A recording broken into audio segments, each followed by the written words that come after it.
네, 안녕하십니까. 오늘 윤석열 대통령의 대국민 담화 및 기자회견 사회를 맡은 정혜전 대변인입니다. 자, 먼저 윤석열 대통령께서 대국민 담화를 하시겠습니다.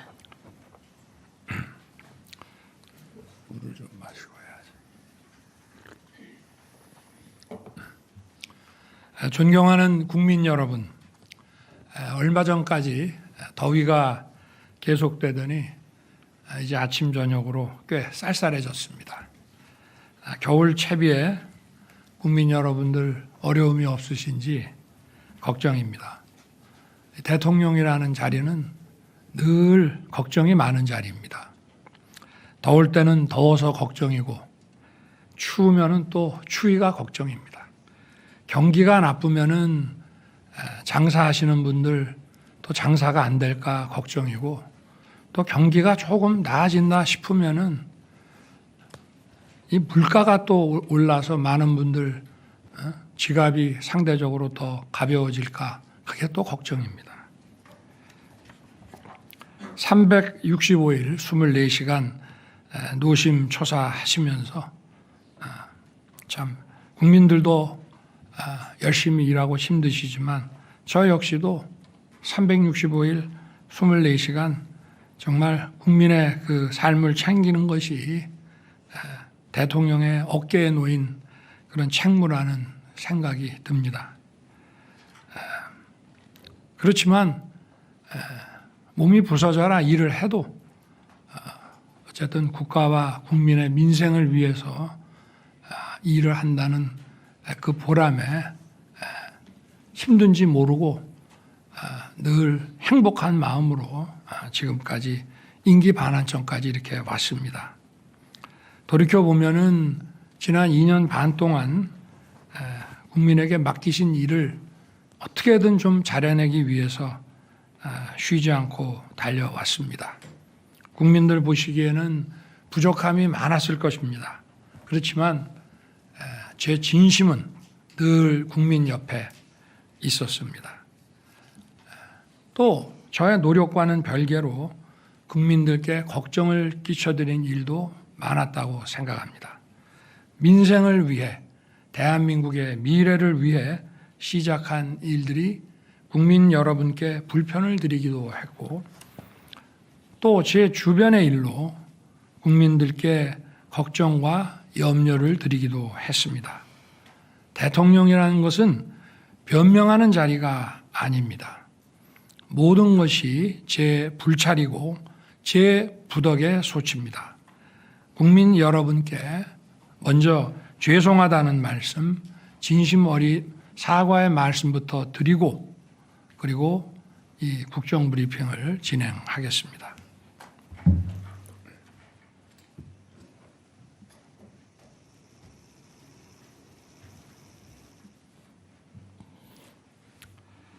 앞으로도 챙기고 또 살펴서 국민 여러분께 불편과 걱정을 드리는 일이 없도록 최선을 다하겠습니다. 국민 여러분, 오늘 이 자리에 오니 대통령에 취임했을 때가 떠오릅니다.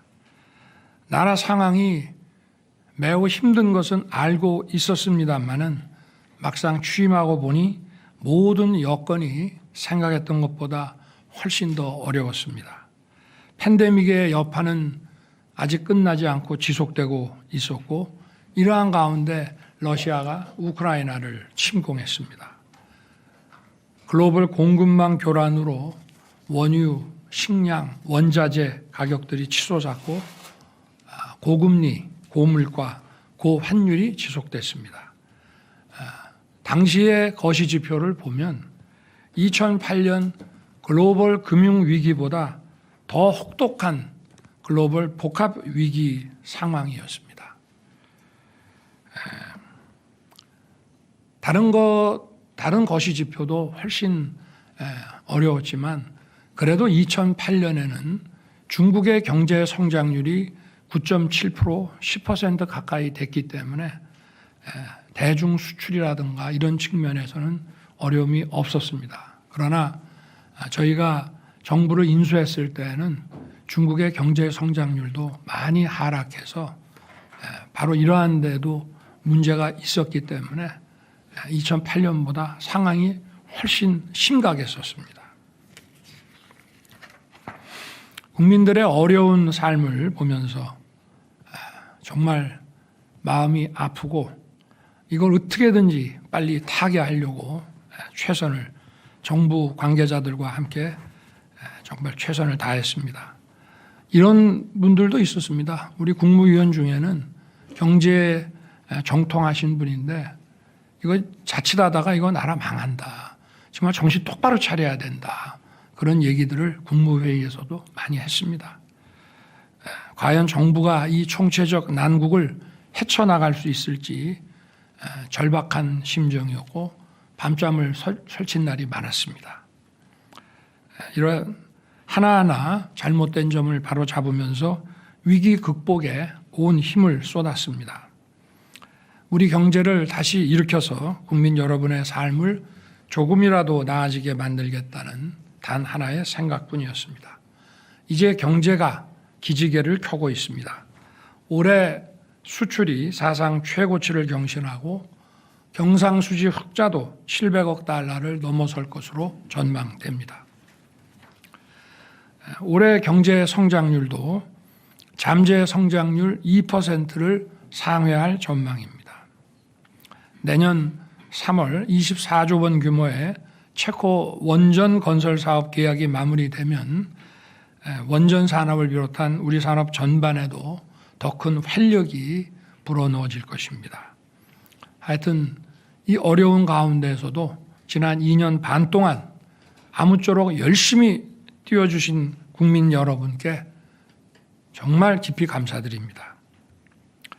존경하는 국민 여러분, 이제 임기 후반에 접어들게 됩니다. 저는 27년 5월 9일 제 임기를 마치는 그날까지 모든 힘을 쏟아 일을 하겠습니다. 그리고 늘 초심으로 돌아가서 매사를 다시 시작하는 마음으로 하겠습니다. 무엇보다 남은 2년 반은 민생의 변화를 최우선에 둘 것입니다. 그동안은 좀 잘못된 어떤 경제 기조, 국정 기조들을 정상화 시키는데 주력을 했다면은, 그리고 그때그때 거시지표를 중심으로 위기 관리에 중점을 뒀다면 남은 2년 반은 이제 민생의 변화, 국민들께서 이러한 기조 변화에 따른 어떤 혜택을 더 체감하실 수 있게 그런 실질적인 변화에 역량을 집중시키겠다는 말씀입니다. 물가와 주택시장을 더욱 안정시켜서 일단 가장 근본적인 생계비 부담을 줄이겠습니다. 그린벨트 해제, 또 재건축 활성화 등을 통해서 국민이 원하는 곳에 더 많은 주택을 공급하겠습니다. 소상공인, 자영업자들을 위한 금융지원과 재기지원 프로그램도 맞춤형으로 더 확대하겠습니다. 무엇보다 청년들이 마음껏 꿈을 펼칠 수 있도록 장학금도 확대하고 일자리도 늘리겠습니다. 우리 정부의 복지는 퍼플리즘 복지가 아니고 정치 복지가 아니라 약자 복지입니다. 약자 복지를 지속적으로 더 확대하고 노인과 장애인을 위한 서비스 복지의 수혜 대상도 지속적으로 늘려 나가겠습니다. 또 서민들과 취약계층, 사회적 약자의 삶을 파괴하는 범죄에는 무관용으로 강력 대응하고 국민의 일상을 안전하게 지키겠습니다. 새롭게 들어설 워싱턴의 신행정부와 완벽한 한미 안보 태세를 구축해서 우리의 자유와 평화를 튼튼하게 지킬 것입니다. 한미동맹의 안보, 경제, 첨단 기술 협력을 더욱 고도화해서 우리 청년과 기업이 뛸 수 있는 세계 운동장을 더 넓히겠습니다. 그리고 우리 경제의 역동성을 높이는 데에도 박차를 가하겠습니다. 반도체 산업을 비롯해서 AI, 첨단 바이오, 퀀텀 등 신성장 동력을 계속 적극 발굴하고 육성해서 정책 지원도 강화하고 우리 미래를 위한 준비에 내실을 기하겠습니다. 원전 생태계의 완전한 복원도 계속 적극 추진할 것입니다. 국민 여러분, 연금, 의료, 노동, 교육개혁과 인구 위기를 극복하는 저출생을 위한 개혁, 즉 4+1 개혁은 민생과 직결된 겁니다. 또 우리의 미래를 지키는 것입니다. 과잉 경쟁이 해소돼야 됩니다. 불필요한 경쟁이라고 하는 것은 우리의 어떤 총 그 후생을 증가시키기 위해서 필요하고 유효한 범위 내에서 이루어져야 하는 것인데 불필요한 과잉 경쟁은 우리 경제 사회에 독이 됩니다. 그리고 이러한 과잉 경쟁은 또 수도권 집중화를 초래합니다.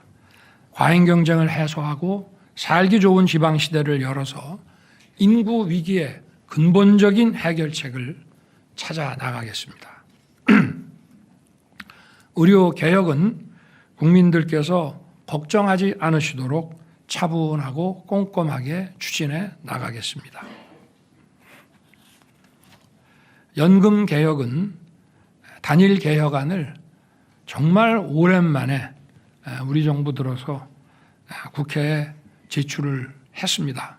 작년에는 무려 약 5,600조 규모의 가장 방대한 여론조사 FGI 수리 분석을 통해서 국회가 결정할 수 있는 단계로 만들어서 보냈고 이번 22대에 들어와서는 우리가 아예 국회 논의 시간 더 단축시키기 위해서 정부 단일 개혁안을 보내드렸기 때문에 조속한 논의가 이루어져서 이것이 개혁안이 정말 사회적 대합의를 거쳐서 조속히 마무리되기를 기대합니다. 노동개혁은 법치 확립의 토대 위에서 유연하고 활력 있는 노동시장을 만들겠습니다. 교육개혁은 이제 본 궤도에 올랐습니다. 늘봄 학교를 계획대로 확대하고 융합형 미래 인재 양성을 위한 새로운 교육의 틀을 세우겠습니다. 이건 모두 우리의 경제 성장을 위한 구조적인 개혁입니다. 여론과 민심에 귀를 기울여 국민의 불편을 최소화하고 차질 없이 개혁을 완수할 수 있도록 개혁 정책을 더 세심하게 챙기겠습니다. 존경하는 국민 여러분, 저와 정부의 부족했던 부분을 잘 알고 있습니다. 고칠 부분은 고치겠습니다. 국민 여러분의 뜻은 겸허히 받들어서 국민을 섬기는 마음으로 쇄신을 기해 나갈 것입니다. 당정 소통도 강화하고 국민을 위해 일하는 유능한 정부, 유능한 정당이 되도록 하겠습니다. 지금 우리는 대내외의 거센 도전 앞에 서 있습니다. 잘 해나가면 이 위기가 얼마든지 우리 발전의 기회로 바뀔 수 있습니다. 소모적 갈등으로 시간 낭비할 수가 없습니다. 민생과 미래를 위해서 하는 것보다 더 중요한 일은 없다고 생각합니다. 지적할 부분은 지적하더라도 민생과 미래를 위한 일만큼은 모두 힘을 모아주시기를 부탁드립니다. 우리가 서로 진영이 다르고 생각이 다를 수 있지만 우리의 자녀들에게 좋은 미래를 선사해야 되는 것은 우리 모두의 공통의 과제 아니겠습니까? 저도 국민 모두의 마음을 모으기 위해 제 마음가짐부터 다시 돌아보면서 더 소통하고 더 노력하겠습니다. 국민 여러분께서 민생의 변화를 체감하고 더 나은 미래를 꿈꿀 수 있도록 저와 우리 정부는 최선을 다하겠습니다. 감사합니다. 네, 말씀 감사합니다. 이어서 기자회견을 바로 시작하겠습니다. 먼저 안내 말씀드리겠습니다. 오늘 기자회견에서는 주제 제한 없이 충분히 질문을 받겠습니다. 다만 질문 주제가 수시로 바뀌거나 질문 흐름이 끊기지 않도록 불가피하게 진행상 주제별로 나눈 점 양해 부탁드립니다. 자, 먼저 잠깐만. 네네. 질문을 좀 이렇게 뭐랄까 명확하게 질문이 너무 양이 많으면은 제가 놓칠 수 있으니까 좀 나눠서 하시더라도 그렇게 좀 해주면 제가 더 원활하게 답변을 할 수 있을 것 같습니다. 네. 네, 이어서 이제 정치 현안에 대해서 먼저 충분히 질문을 받은 후 전 세계가 주목하고 있는 미국 대선 그리고 국가 안보 상황도 엄중한 만큼 외교 안보 질문으로 넘어가겠습니다. 이어서 경제 사회 현안 질문 그리고 다시 자유 질문 시간을 통해서 못다한 추가 질문을 하실 수 있는 시간을 갖겠습니다. 자, 그럼 질문하실 분은 손을 들어주시고 지목되면 일어나셔서 소속과 성함을 밝히신 후 질문해 주시기 바랍니다. 자, 먼저 정치 분야입니다. 질문을 원하시는 분은 손을 들어주시면 마이크를 전달해 드리도록 하겠습니다. 네, 저희 대통령실 출입기자단 총간사를 맡고 계시는 뉴시스 박미영 기자님께 먼저 첫 질문을 드리겠습니다. 안녕하십니까, 뉴시스 박미영입니다. 저는 오늘 많은 기자들이 질문을 좀 많이 할 수 있도록 저는 딱 한 가지만 여쭤보겠습니다. 대통령께서 지금 방금 전에 고개를 숙여서 국민들께 사과를 드렸는데 사과를 결심하시게 된 배경과 이유를 좀 말씀해 주시기 바랍니다. 이제 오늘 제가 5월 10일 날 그 기자회견을 마치고 나니까 중진 언론인들이 그래 한 3달에 한 번 정도 이렇게 이런 걸 하면 좋겠다라고 해서 소통 기회를 이렇게 잡았는데요.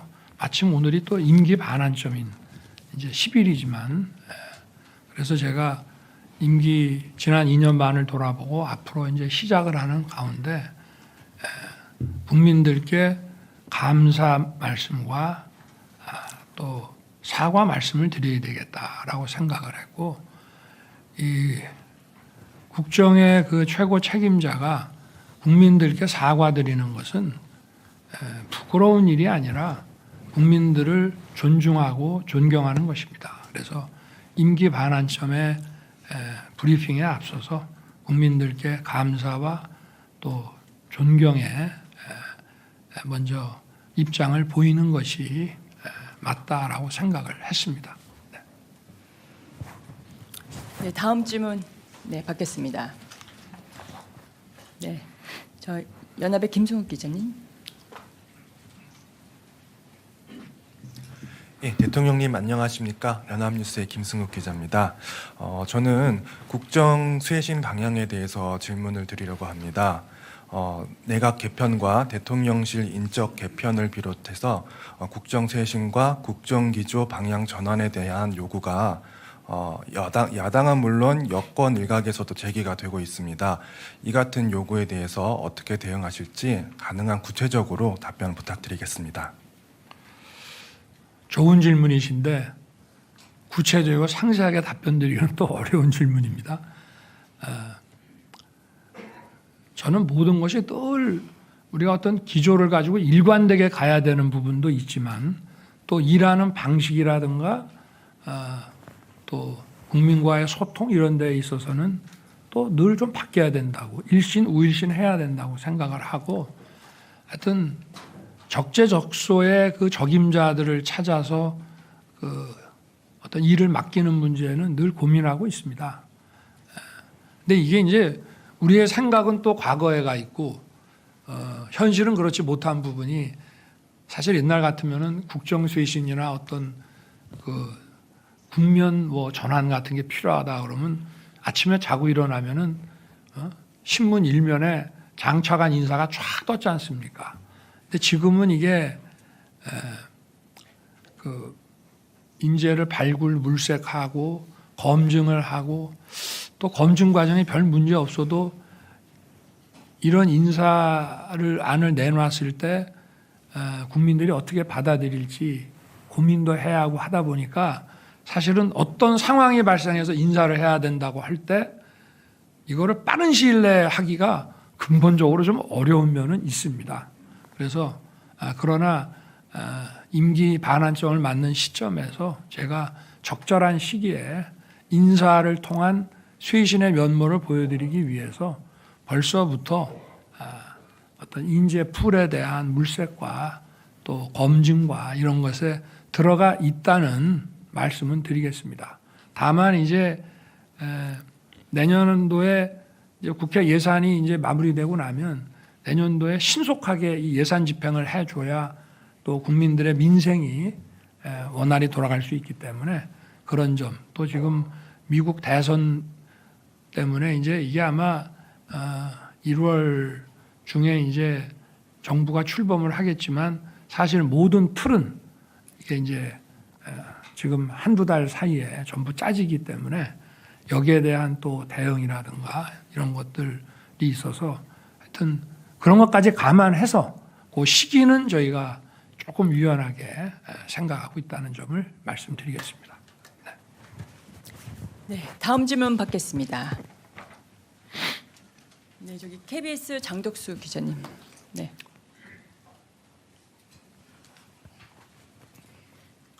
네, 대통령님 안녕하십니까? KBS 장덕수입니다. 그 명태균 씨 관련 좀 질문을 드리려고 그러는데요. 의혹이 제기되고 나서 이제 대통령실은 경선 막바지에 조언을 받아 소통을 끊은 것으로 기억한다고 입장을 냈었습니다. 그런데 최근 대통령님과 그 명 씨의 녹취가 공개되면서 논란이 또 최근 커지고 있는데요.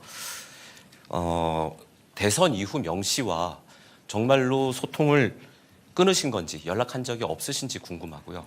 만약 또 통화나 문자가 공개된다면 어떻게 대응하실지 또 궁금합니다. 제가 조금 설명을 좀 자세하게 하겠습니다. 먼저 그 명태균 씨와 관련된 뭐 이런 논란들이 언론 보도가 돼서 저도 아침 그 비서실 회의 때 경선 하여튼 뭐 뒷부분에 가서 좀 뭐 그럴 만한 일이 있었기 때문에 이제 연락하지 마라 이렇게 이제 한 적이 있고 아마 어느 언론에서 아마 명태균 씨도 그런 비슷한 취지의 얘기를 후보로부터 들었다고 했다는 것도 제가 봤는데요. 그렇게 했는데 제가 그러니까 당선된 이후에 연락이 왔는데 그게 뭐로 왔는지 모르겠어요. 제가 전화번호를 지우고 텔레그램에는 이름이 여전히 남아있기 때문에 텔레폰으로 온 건지 아니면 전화로 온 건지는 잘 모르겠습니다만은 하여튼 받은 적이 있다. 그래서 축하 전화를 받고 저도 어찌됐든 명태균 씨도 선거 초입에 여러 가지 도움을 준다고 자기도 움직였기 때문에 하여튼 수고했다는 얘기도 하고 이런 얘기한 기억이 분명히 있다고 제가 비서실에 얘기를 했는데 아마 언론에 이 관계되는 걸 얘기하는데 대변인이나 그런 입장에서는 이건 이렇고 저건 저렇고 이렇게 얘기하기가 어려우니까 경선 뒷부분 이후에는 사실상 연락을 안 했다 하는 이제 그런 취지로 얘기한 건데 자기가 저한테 문자를 보냈을 수 있죠. 근데 제가 문자를 답을 안 하면은 그거는 소통을 한 거라고는 보기 어려운 거 아니겠습니까? 또 좋은 일로 전화를 했는데 제가 고맙다 이런 얘기는 할 수 있는 거 아니겠어요? 그러나 선거 초기에는 제가 정치에 대해서 아무것도 모르니까 정치인에 대한 얘기며 예를 들어서 제가 어느 지역에 이렇게 가면은 그 지역 사람들 만나면은 그 지역에는 이런 게 관심이 많으니까 이런 얘기 좀 해주면 좋을 것 같습니다. 이런 얘기도 하더라고요. 물론 그런 얘기를 명태균 씨한테만 받은 게 아니라 수백 명으로부터 받았지만 어쨌든 저의 당선을 반대하는 사람이라기보다는 당선을 위해서 자기가 도움이 되겠다고 나선 사람인데 하여튼 경선 후반기에 가서는 제가 볼 때는 좀 나서지 않을 문제를 가지고 얘기를 하길래 제가 이제 좀 안 되겠다 싶어서 그렇게 한 것이고, 그렇지만 어쨌든 사람이 요만큼이라도 자기를 위해서 도움을 주려고 노력한 사람에 대해서 그렇게 매정하게 하는 것이 뭐하고, 저도 또 본인도 좀 섭섭했겠다 싶어서 제가 그때 전화를 받아줬다고 제가 분명히 우리 참모진들한테 얘기를 했는데, 언론에 얘기할 때는 이건 이렇고 저건 저렇고 이렇게 길게 얘기할 수 없어서 아마 가장 기본적인 그런 말만 한 것 같습니다. 네. 무슨 제가 그 명태균 씨와 관련해서 뭐 부적절한 일을 한 것도 없고 또 뭐 감출 것도 없고 그렇습니다. 네. 네, 다음 질문 받겠습니다. 네, 문화일보 김규태 기자님. 안녕하세요, 대통령님. 문화일보 김규태 기자입니다. 근데 이어서 좀 질문 드리고 싶은데요. 그 여사님도 그 대통령님 취임 이후에 명태균 씨와 수시로 연락했다라는 주장이 나오고 있습니다. 이 관련해서도 언제까지 지금 여사님이 연락하신 건지, 왜 연락하신 건지 설명 부탁드리겠습니다.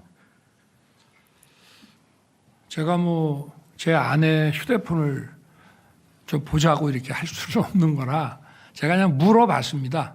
이런 그 논란들이 있기 때문에. 그런데 제 아내는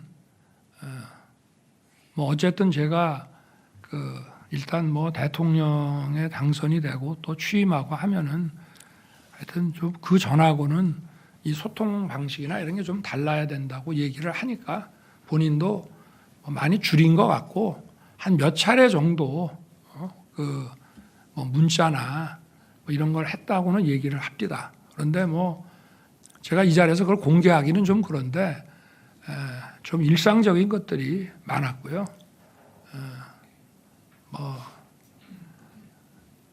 그렇습니다. 그래서 몇 차례 없는 거로 알고 있습니다.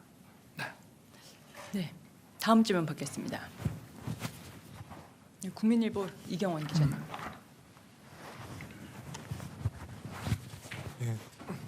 대통령님 안녕하십니까. 국민일보 이경원입니다. 명태균 씨의 녹취에 기반한 여러 의혹들에 대해서 오늘 이 기회를 빌어서 상세하게 대통령님의 직접 설명을 청하고 싶습니다.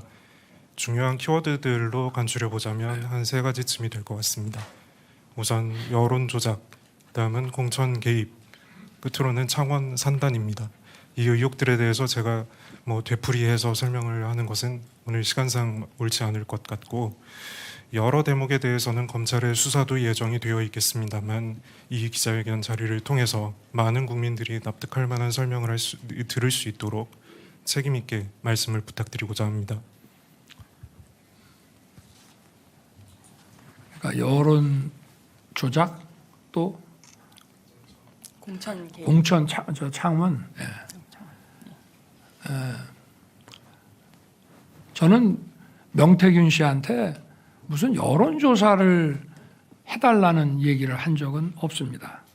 그리고 명태균 씨나 또는 우리 당의 정치인들이 이제 여론조사 발표된 거라든지 또는 요거는 내일 발표될 예정인데 그냥 알고만 계시라 이런 얘기들은 선거 때 수도 없이 받았고요.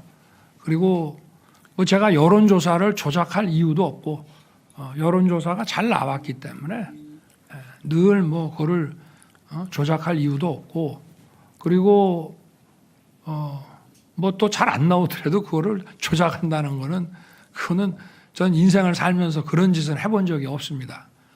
그러고 정부 들어와서도 명태균 씨한테 그러면 맡기지 않았냐 하는 의혹 기사가 있다고 제가 보고를 받았는데, 저는 기본적으로 대통령실에서 여론조사를 할 때 국민 세금 가지고 대통령 무슨 지지율 조사 같은 거 하지 말라 그랬습니다.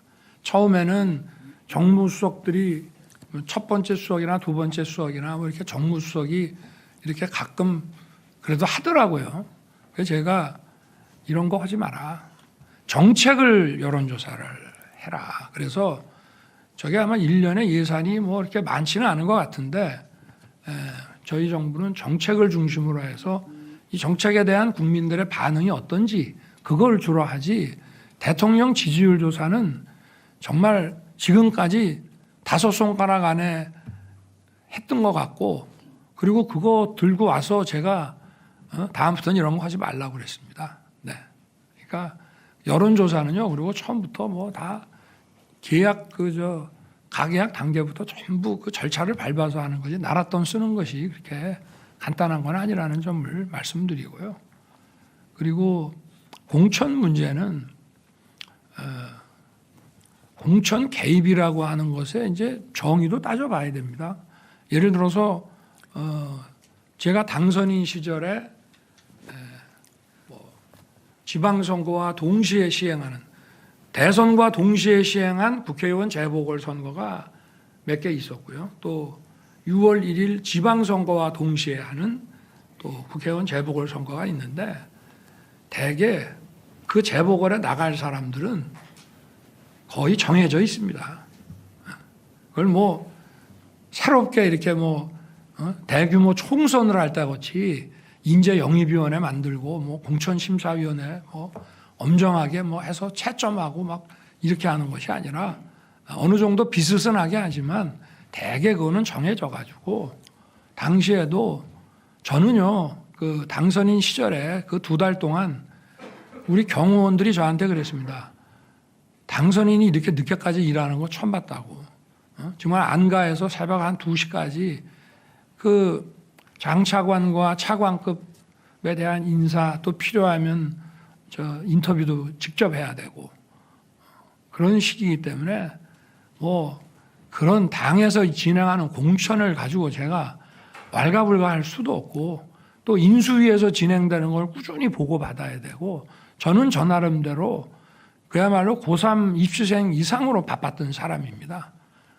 그리고 무슨 공천 얘기가 며칠 전에 제가 어디 일산에 행사 가는 데만 났길래 저는 그 당시에 공관위원장이 우리 정진석 비서실장인 줄 알고 있었어요.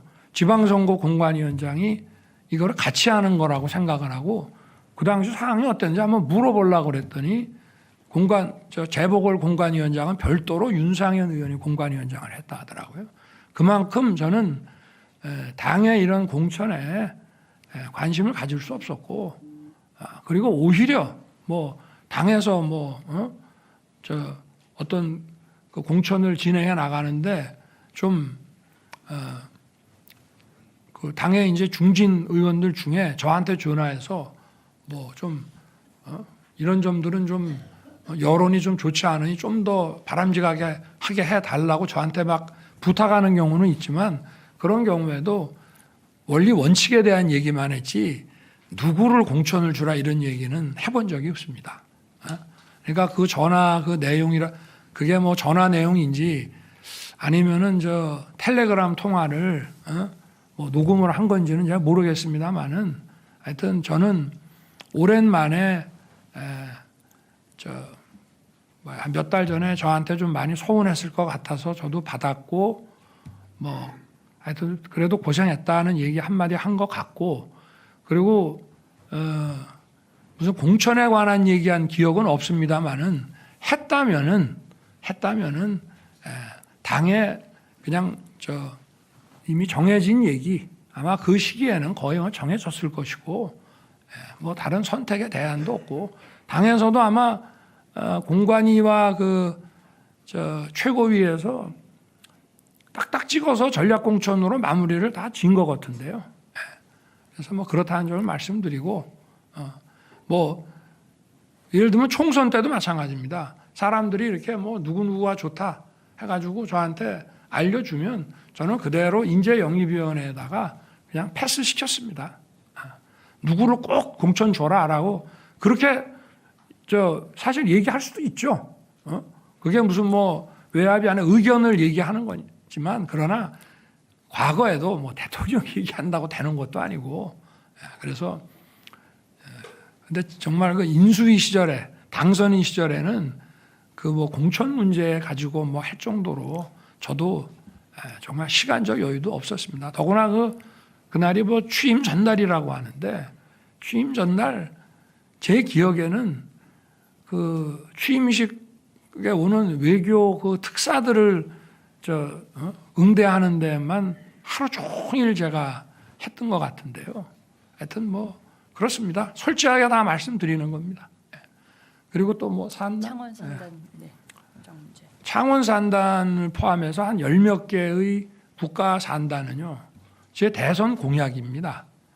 그리고 이 산단의 지정이라는 거는 다 오픈해서 진행하는 거지 비밀리에 진행하는 게 아니고요. 신청을 받습니다. 받고 저걸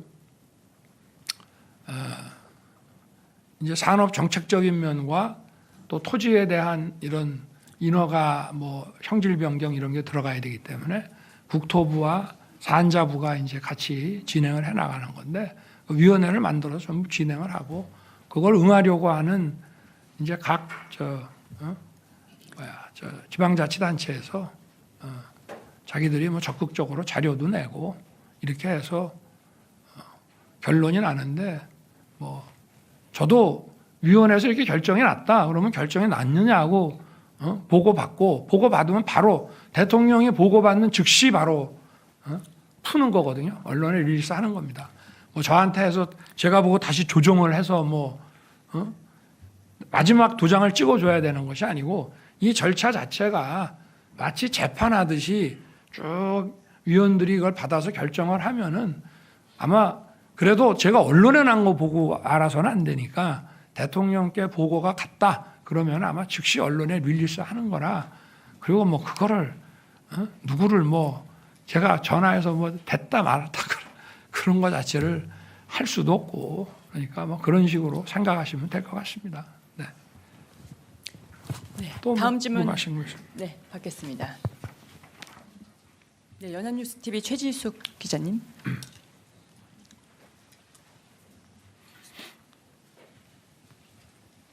예, 연합뉴스TV 최지숙입니다. 네. 주가 조작이나 명품 가방 수수 의혹을 제외하면 최근 여사님과 관련해서 계속 제기되어 온 의혹들이 결국은 국정에 관여했는지 여부로 직결되는 것 같습니다. 인사 개입이나 선거 개입 등에 대해서 어떤 입장이신지 여쭤보고 싶고요. 또 이와 관련해서 최근에 외교 일정을 포함해 대외 활동 전면 중단을 요구하는 목소리도 나왔는데 여기에 대한 입장도 여쭤보고 싶습니다. 그러니까 질문이 좀 명확하지 않아서 답이 가만히 있어. 그러니까 요약을 하면 지금 우리 최 기자님께서 질문하신 걸 요약을 하면 자, 맨 마지막에 뭐 대외 일정, 그죠?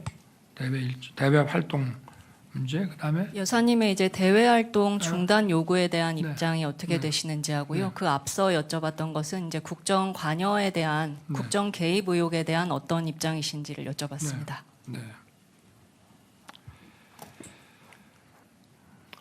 대통령 부인은 대통령과 함께 선거도 치르고 또 대통령과 함께 대통령을 또 도와야 되는 입장에 있지 않겠습니까?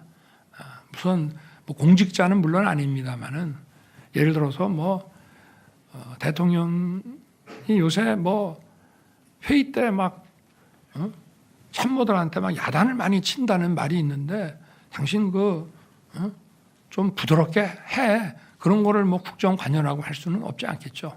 그죠? 그리고 과거에 역대 그 대통령 그 부인들한테도 좀 대통령에 대해서 좀 해야 되는데 좀 면전에서 하기 어려운 것들을 이렇게 좀 우회적으로 해서 그 좀 대통령이 뭐 부인이 얘기하는 듣기 싫은 소리까지 막 집에서 혼내고 싸우고 이러지는 않을 거니까 뭐 그런 점들이 좀 있을 수 있습니다. 근데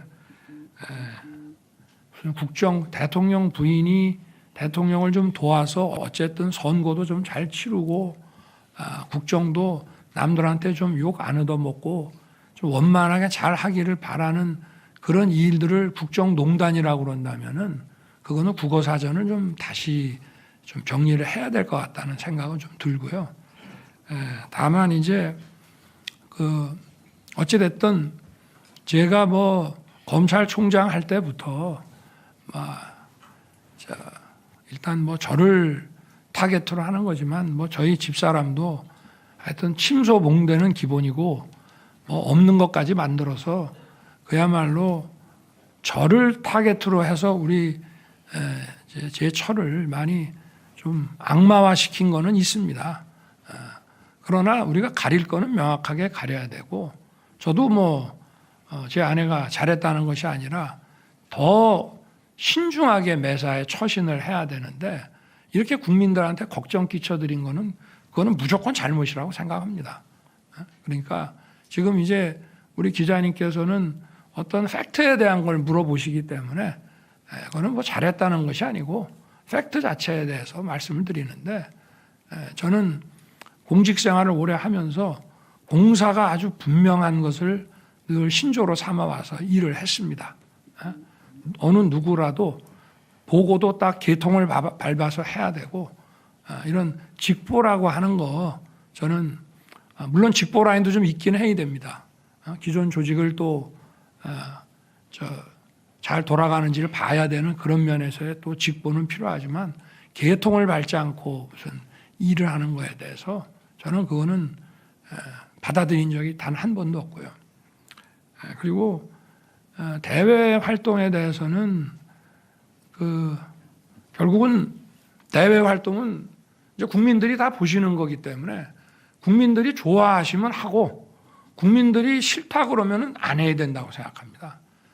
그래서 뭐 지금의 여론을 충분히 감안하고 또 그렇게 해서 어떤 그 외교 그 관례상 또 어떤 뭐 국익 활동상 반드시 해야 된다고 저와 제 참모들이 판단하는 일을 제외하고는 사실상 중단해 왔습니다. 그리고 앞으로도 이런 기조를 계속 이어갈 것입니다. 네. 또 뭐 좀 부족한 게 있습니까? 최 기자님. 네, 다음 질문 받겠습니다. 네, 중앙일보 허진 기자님 부탁드립니다.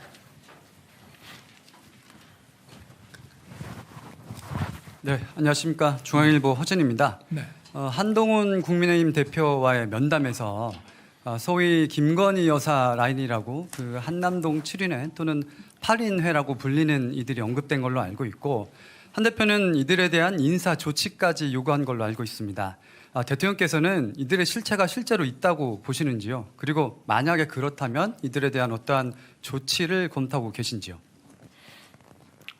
이미 뭐 제가 한동훈 대표에게 한 얘기가 다 공개가 됐기 때문에 뭐 더 자세한 말씀까지 굳이 드릴 필요가 있나 싶지만, 우리 허 기자님이 또 질문을 하셨기 때문에 김건희 라인이라는 말은 좀 굉장히 부정적인 소리로 들립니다. 그리고 대통령의 부인이 대통령이 어쨌든 국민의 뜻을 잘 받들어서 정치를 잘 할 수 있게, 그야말로 과거에 그 뭐 유경수 여사께서도 청와대 야당 노릇을 했다고 하시는데, 그런 대통령에 대한 아내로서의 이런 조언 같은 것들을 마치 국정농단화 시키는 거는, 그거는 정말 우리 정치 문화상이나 또 우리 문화적으로도 이건 맞지 않는 거라고 저는 보고요. 그리고 제가 그랬습니다.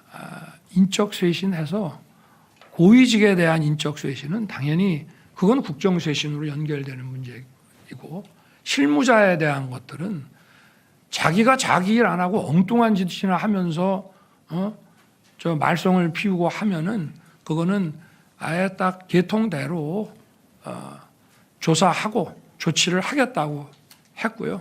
실제로도 용산에 지금 정부 출범 이후에도 엄청나게 많은 숫자의 우리 여기 구성원들이 그런 것과 관련해서 이런 조치를 받은 사람들이 굉장히 많습니다. 그래서 또 저 자신도 제가 뭐 이런 사정기관에 오래 근무를 했기 때문에 이런 제가 직접 지휘하는 요 조직이 뭐 이런 개통 없이 일을 한다든지, 또 자기는 등한히 하고 뭐 엉뚱하게 남의 일에 대해서 지가 막 간섭을 하고, 그리고 저는 행정관이나 비서관들에 대한 보고도 필요할 때는 직접 제가 받습니다마는 자기 업무가 아닌 거에 대해서 저한테 얘기하면 야단도 치고 개똥 밟아서 다시 하라고 딱 하고 있습니다.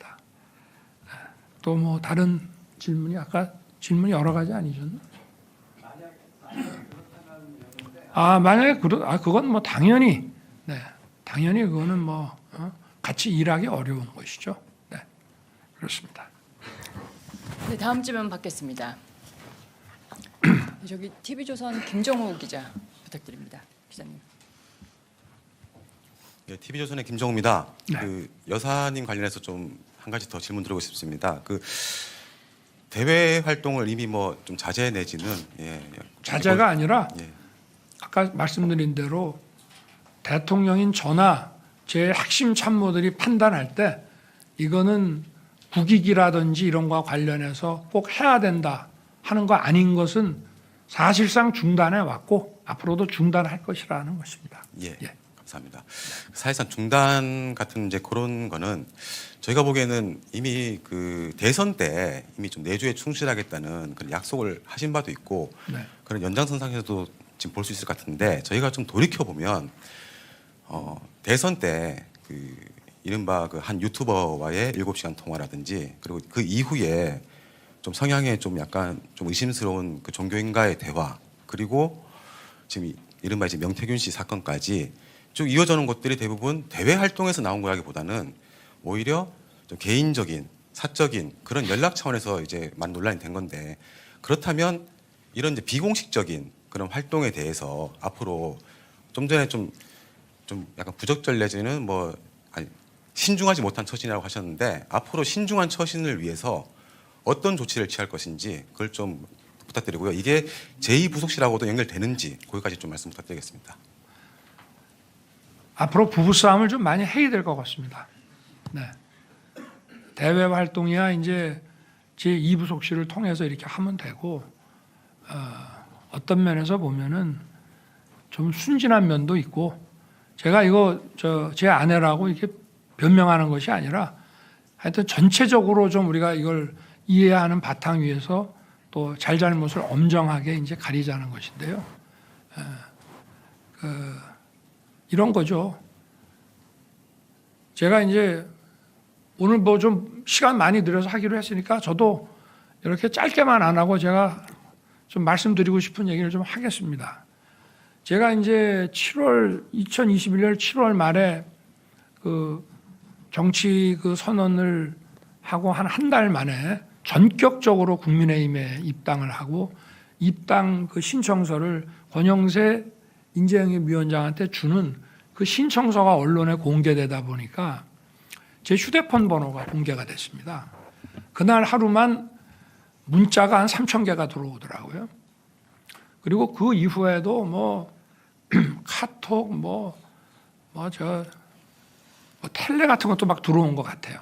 저게 뭐 이름이 저장 안 돼도 막 들어오는 것 같은데 그래서 저는 이제 하루 종일 뭐 사람들 만나고 뭐 여기저기 막 다니고 이제 지쳐갖고 집에 와서 쓰러져 자면은 아침에 이렇게 일어나 보면 5시, 6시인데 안 자고 이렇게 엎드려서 제 휴대폰을 놓고 계속 답을 하고 있는 거예요. 그래서 미쳤냐? 지금 잠을 안 자고 뭐 하는 거냐? 그랬더니 아니 사람들이 이렇게 지지하는 사람들 또 뭐 이런 것 좀 잘해라 하는 사람들이 있는데 고맙습니다라든지 뭐 잘하겠습니다라든지 잘 챙기겠습니다라든지 아니 뭐 답을 해줘야 하는 것이지 이분들이 다 유권자인데 아니 이렇게 자발적으로 문자가 들어오는데 거기에 대해 답을 하는 것 같은 그런 선거운동이 어디 있냐 그러면서 잠을 안 자고 완전히 날밤이 바뀌어가지고 그렇게 이제 했었습니다. 그 가운데는 제 아주 뭐 나는 이때까지 국민의힘 찍어본 적이 없는 사람이요. 딱 이러고 이제 시작하신 분들도 있었다고 하고요. 근데 이제 뭐 한 가지 에피소드를 하면 그런 분이 제가 경선 TV 토론 때마다 이제 전국을 다니면은 굉장히 많은 지지자들이 이제 후보들의 지지자들이 와서 하는데 그때부터 대선 끝날 때까지 전국 어디를 다니나 굉장히 열성적으로 해 주셨어요. 그런 분들이 꽤 있습니다. 그러니까 어떻게 보면 우호 세력으로 많이 바뀐 거죠. 근데 이제 조금이라도 누구한테 도움을 받으면은 말 한마디라도 이렇게 인연을 딱 못 끊고 말 한마디라도 고맙다는 얘기를 해야 된다는 그런 거를 좀 가지고 있다 보니 이런 문제가 좀 생긴 것 같습니다. 이게 나중에 막 무분별하게 이런 것이 막 이렇게 언론에 이렇게 까지고 이럴 거라는 생각을 그때 못 했던 것 같은데 이게 전부 제 책임입니다. 왜냐하면 후보 시절과 또 당선인 시절과 대통령이 됨으로써 이 소통의 방식을 좀 매정하지만 바꿔야 됩니다. 제가 대통령이 돼서도 검사 때 쓰던 휴대폰을 계속 쓰고 있으니까 무조건 바꿔라고 하는 얘기를 많이 들었습니다. 물론 뭐 저 나름의 보안폰도 가지고 있습니다. 그래서 저 어떤 뭐 감청이라든가 이런 것 때문에 국가 안보나 이럴 문제가 있을 때는 보안폰을 딱 쓰지만 그냥 통상적인 거 뭐 공무원들 장차관들하고도 뭐 크게 뭐 국가 안보나 이런 거에 저게 아닐 때는 그냥 제 휴대폰을 쓰고요. 근데 이제 또 휴대폰으로 제 휴대폰으로도 지금도 엄청나게 많은 문자가 들어옵니다. 근데 제가 시간 날 때 한번 쭉 읽어봅니다. 바쁠 때는 그냥 다 지우라고 할 때도 있지만 주말 같은 때는 쭉 읽어보면은 저에 대해서 아주 뭐 그냥 아주 뭐 상욕을 하는 분도 있고 뭐 정신 좀 차리라. 근데 이제 그걸 저는 여론의 한 지표로서 정제되지 않은 그런 거로 이제 보는데요. 그래도 지금도 하여튼 휴대폰 없애라는 분이 많거든요. 근데 제가 이거를 모르겠어요. 워낙 오래 쓰던 번호라 정말 아까워서 그런 마음도 있겠지만 사실은 제 초도 휴대폰 바꿨어야 되고요. 그리고 또 누구를 통해서 해야 됩니다. 과거에 저도 공직 생활할 때 뭐 대통령의 전화를 받은 적도 있습니다만은 참모가 전화가 와요. 와서 몇 시부터 몇 시 사이에 뭐 발신지 표시 제한이라는 거로 딱 오면은 대통령님 전화로 아십시오. 그렇게 해서 이제 그 시간 휴대폰 들고 기다리다가 딱 오면 이렇게 바꾸니 이렇게 했는데 저는 이제 그런 거를 안 한 것이 이제 그러니까 과거에 그 전직 대통령 부부가 그런 프로토콜에 따라서 한 것이 다 이런 부정적인 부적절한 이런 그 국민들 걱정 끼쳐드릴 만한 사고의 예방을 위한 건데 저는 또 아니 내가 번호 바꿔버리면 가까운 사람들도 그렇다고 다 일일이 이 번호라고 알려줄 수는 없지 않습니까? 그렇기 때문에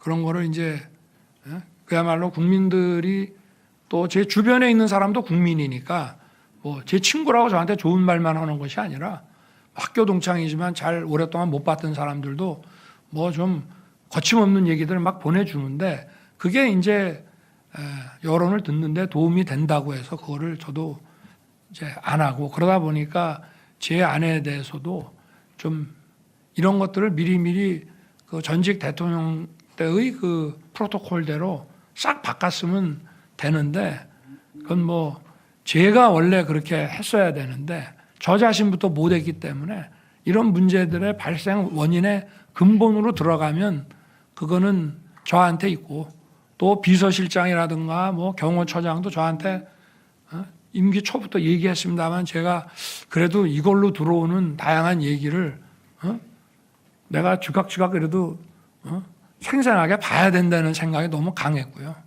그리고 이제 예를 들면 당의 무슨 초선 의원들이 저한테 전화하면 제가 딱 받거든요.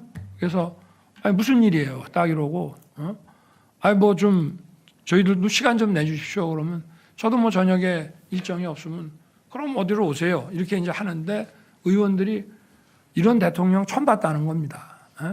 원래 하려 그러면은 절차에 따라서 비서실장, 정무수석 뭐 이렇게 통해서 뭐 미리 날짜를 잡아서 뭐 하고 대통령하고 직접 통화한다는 것 자체가 아예 불가능한 일인데 저는 하여튼 저하고 통화하신 분 아마 손들어라 그러면 무지하게 많을걸요. 또 저 텔레그램이나 문자로 서로 주고받은 분들 뭐 엄청나게 많습니다. 근데 저는 이게 리스크도 있지만 장점도 있다고 생각했기 때문에 이렇게 했는데 하여튼 이 부분은 제가 더 하여튼 이런 리스크를 좀 줄여나가고 국민들이 어쨌든 이런 거로 걱정하고 속상해하는 일이 없도록 하여튼 좀 조치를 하겠습니다. 네. 고맙습니다. 좋은 질문해 주셔서. 네. 네, 지금 한 가지 질문한 것 중에서 제2부속실 문제도 같이 좀 말씀해 주셨습니다. 질문. 오늘 제2부속실장은 발령을 냈습니다. 네, 발령을 내서 아마 제2부속실장이 같이 일할 직원들도 금년간에 이제 다 뽑을 것이고, 그리고 제2부속실 사무실도 지금 거의 이제 공사가 끝났죠. 네네. 그래서 이제 직원만 뽑으면 바로 일할 수 있게 됐기 때문에 이제 활동이 많이 줄어드니까 이제 꼭 해야 될 거를 판단하는 거, 여기저기서 편지도 오고 이렇게 좀 그 대통령 부인에게 뭐로 요구하고 이런 것들이 오면은 그런 것들을 이제 다 받아서 어떤 식으로 할지, 그걸 이제 사실은 대통령 부속실에서 했는데 대통령 부속실도 워낙 바쁘다 보니까 그래서 하여튼 그런 것들을 좀 잘 하면은 그런 리스크는 좀 줄어들 수 있지 않겠나 그래 생각합니다. 네, 다음 질문 받겠습니다. 네, 한결의 이승준 기자님.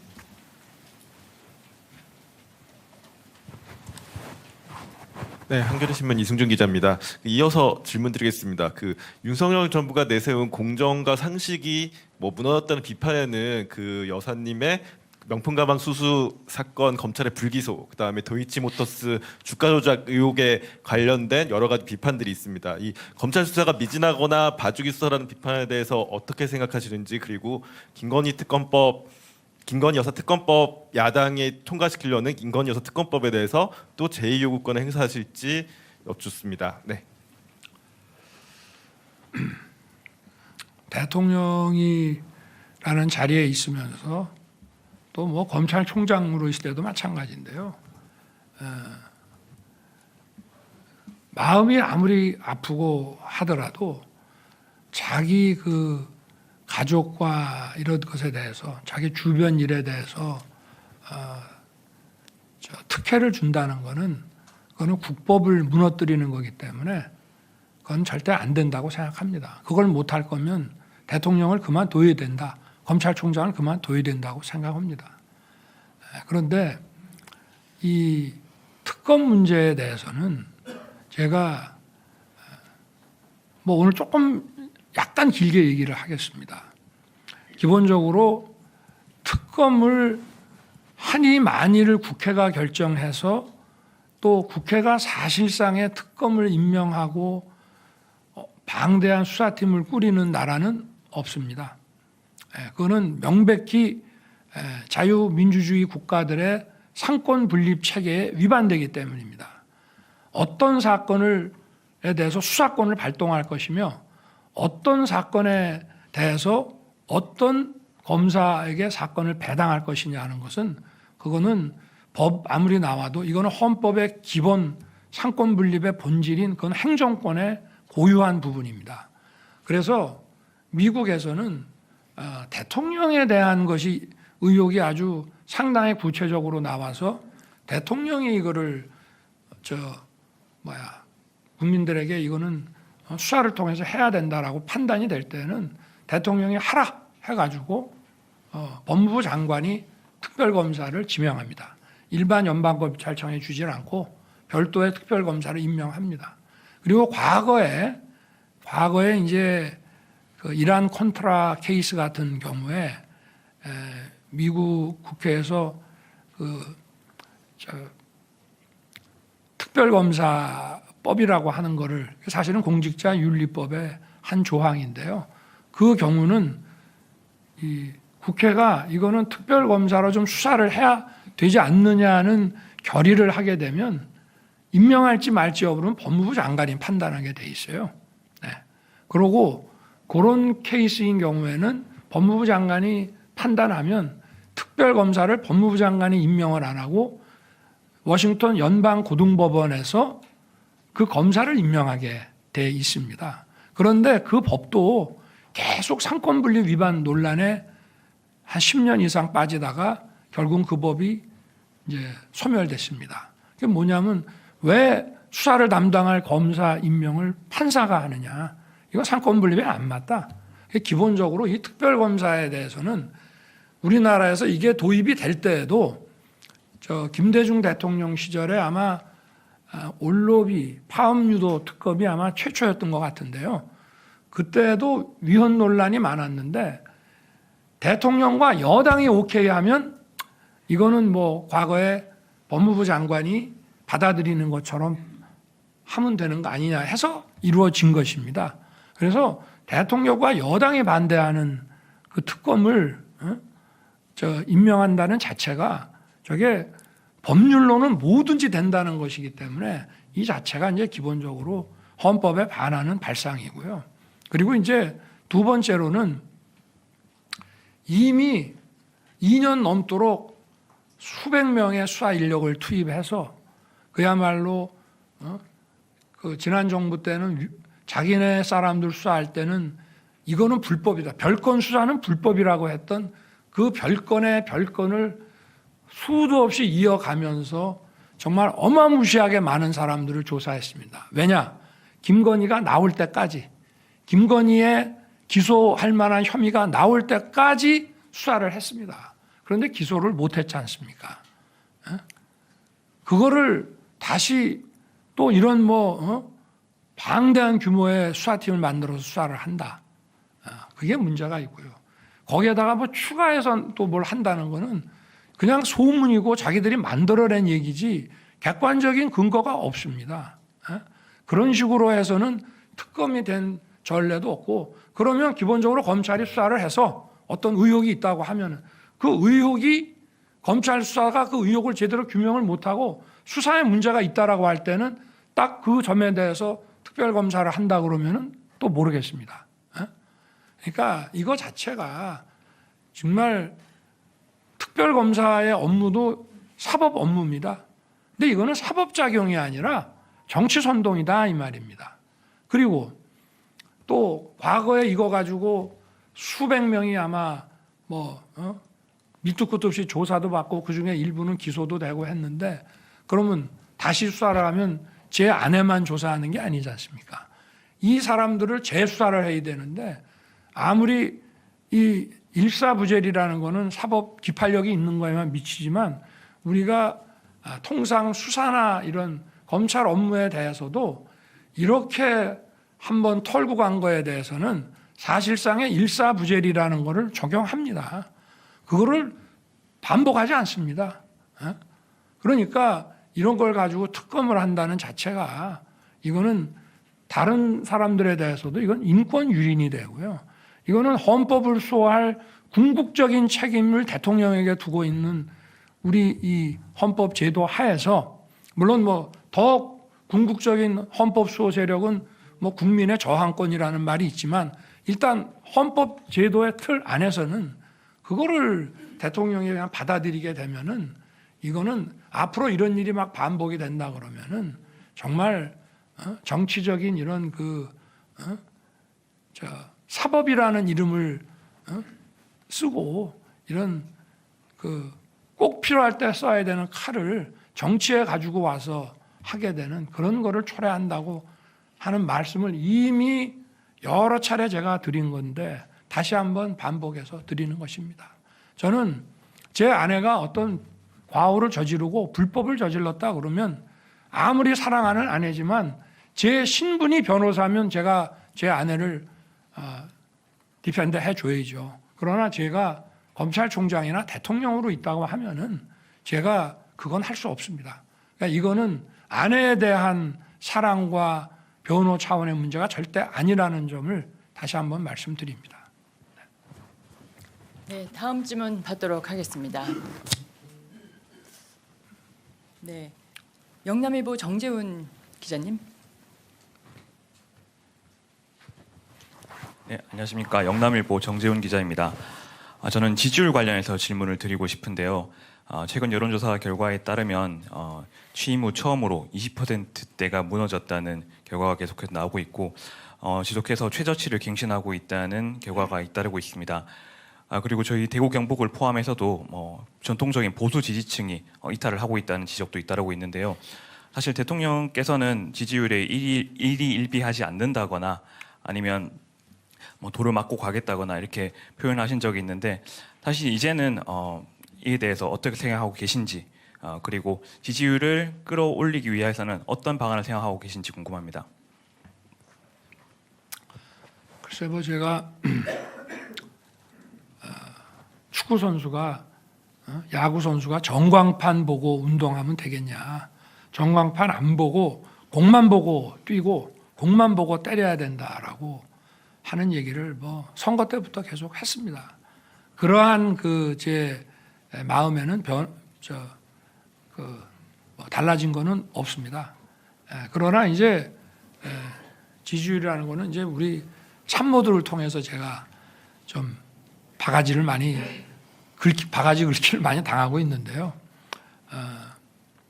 누가 그러더라고요. 어떤 언론 기사를 저한테 딱 주는데 이제는 전광판 좀 보고 뛰세요. 이런 칼럼이 있더라고요.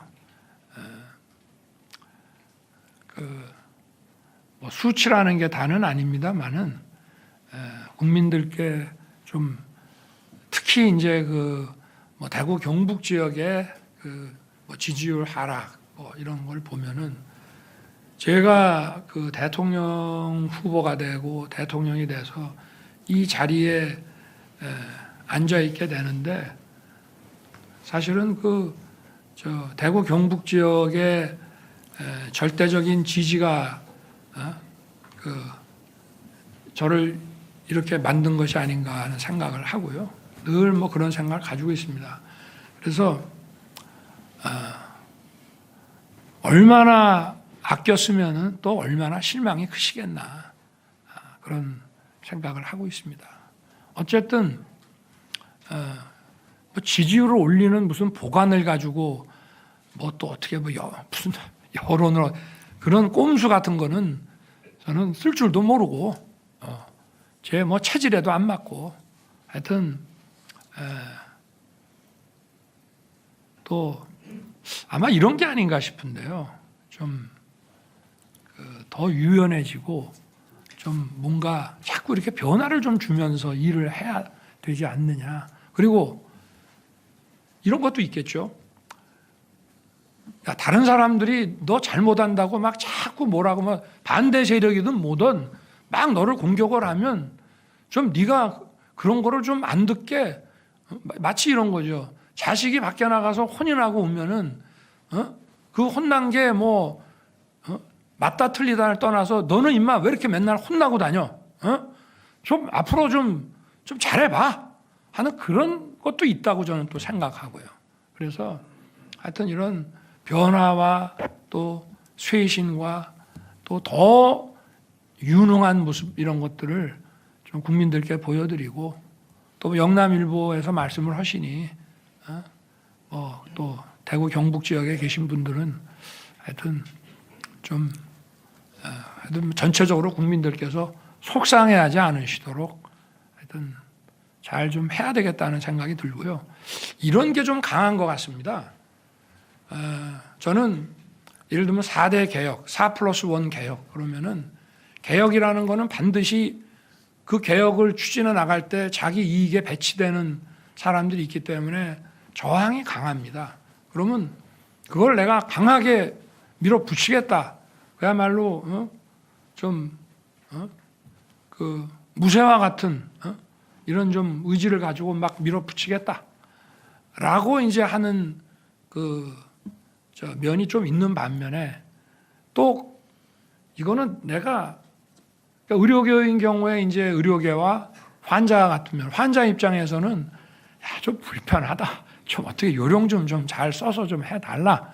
그런 얘기도 또 있을 거란 말입니다. 그래서 어떤 개혁을 추진해 나가는데 뚝심 있게 밀어붙여야 되는 부분과 또 국민들의 불편함과 속상함을 잘 좀 이렇게 살펴가면서 해야 되는 부분들에 좀 너무 앞부분만 드러나면은 기분도 안 좋고 속도 상하고 또 뭐 주변 일 가지고 또 자꾸 논란화되고 하니까 그러시지 않나 생각이 됩니다. 하여튼 이런 거를 좀 잘 구별해서 제가 국가의 미래를 위해서 우리 또 미래 세대를 위해서 이거는 정말 좀 강하게 싸우면서도 가야 될 부분과 또 국민들의 어떤 이 마음을 또 불편을 좀 최소화하고 잘 좀 살펴가면서 해야 되는 부분들을 좀 잘 가려서 한번 해보겠습니다. 네. 그러면은 뭐 또 좀 나아지지 않겠습니까?